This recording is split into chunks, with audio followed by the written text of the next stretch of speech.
What is going on, guys? Welcome to your 17th tutorial in Java game development, and in this tutorial we're going to be making a frame, making it full screen, but we're going to be doing it a little teeny bit different than last time, because this time we're going to be needing to create a buffer strategy.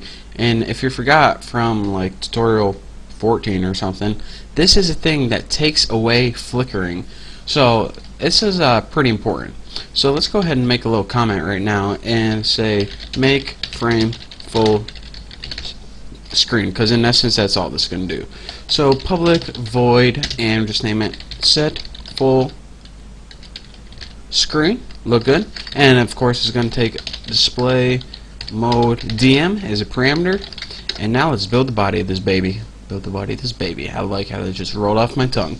So let's go ahead and make J frame f equal new JFrame, and let's go ahead and set that frame undecorated and set it to true.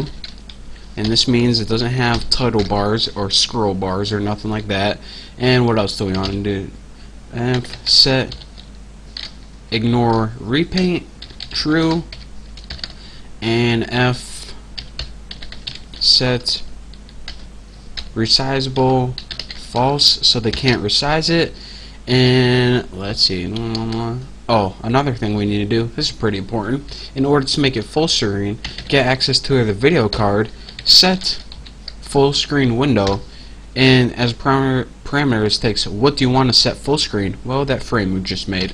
So set the frame full screen. And what this does right here is take that frame, which is pretty much just like a little window on your computer, and it makes it full screen on your entire monitor. Pretty awesome, huh?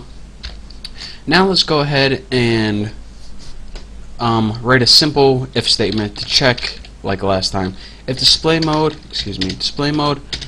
not equal to null, and video card dot is display change supported, pretty much if you can, where the heck did that come from? There we go. If display change is supported, this pretty much means can you change your display mode. What do you want to do? We want to try to take that video card and set display mode equal to DM. Oh, I already filled it in for us. And if we can't do that, then we just need to catch an error. Exception EX. Looks good. So now outside your if block, one last thing you want to do for this method is you need to create that buffer strategy. And I told you what it was, and it sounded pretty confusing how to do all this. But now what we can do is take that frame that we made and create buffer strategy. And the number of buffers is 2. And with 2 buffers, if you remember, we can do the page flipping one. So instead of just having one buffer to draw off screen and copy it on our window, we can have 2 pretty much separate pieces of panels to draw off screen.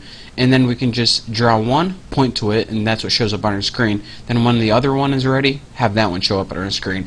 And instead of writing all that code about what buffer we want to show up on our screen, the only thing we need to do is throw in a couple methods, and this is one of them. So this creates your buffer strategy, and when 2, it means there are 2 different buffers to show up, well, not to show up, 2 different buffers outside your monitor that we're going to be using. And well, that's it for this method really. So now aside from this method, what we need to do is we need to get graphics to display. And in essence, later on in another class, we're going to take that graphics object, which is G, and we're going to set it equal to something. But what we're going to set it equal to is kind of dependent on what we're going to be writing now. So let's go ahead and make we will set graphics object equal to this. And by this, I don't mean the keyword this, I mean whatever this method returns, that's where we're going to be setting that graphics object equal to. So public graphics 2D, need that D to be capitalized since it's going to return a graphics 2D object, since we need to set it equal to it, and just name it get graphics. Easy enough. I got like the hiccups or something. It's annoying. So get graphics, bam. So let's go ahead and get that window. W window equals vc.get full screen window, and what this does is, if I type that correctly, it stores your entire thing that's on your full screen into the object or variable W. How awesome. So now we can do things like test things on W. So if W is not equal to null, so if actually you have something you're looking at, what do we want to do? We need to get buffer. Let me make sure I type this right. Buffer strategy. Did I type that right? Yep. S, and set it equal to W dot get buffer strategy. And what this does is, now that we have that window and we know it's not equal, or excuse me, we know it has some kind of information in it, we set this object buffer strategy equal to the get buffer strategy in that. And this will make sense when I explain it later on.